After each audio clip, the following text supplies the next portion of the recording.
भागवत महापुराणामध्ये वर्णन केलं, जन्मांतरे भवेत पुण्यम तदा भागवतम लभेत.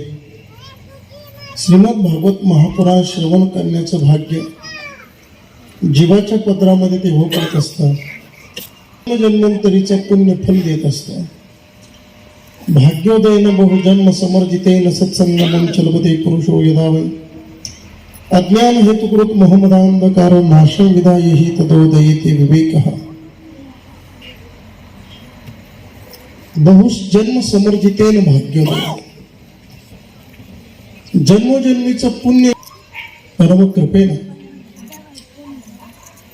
जगद्गुरु तुकोबराय यांच्या परम कृपेनं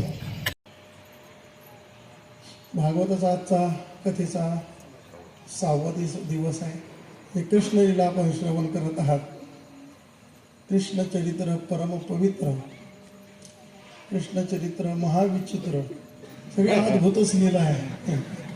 7 कोसाचा पर्वत करांगडीवर कोणी उचलू शकतात, परंतु अलौकिक दिव्य लीला आहे प्रभूच्या. आणि भगवंताच्या लीलेचं एक वैशिष्ट्य आहे. पूज्यपाद वैराग्याचे मुकुटमणी शुकदेवजी महाराज परीक्षिताला सांगत असताना म्हणतात, राजन, की जो प्रभूची लीला श्रद्धेनं श्रवण करेल, श्रोणिया श्रद्धया मूर्ती गोविंदे लभते रतिम.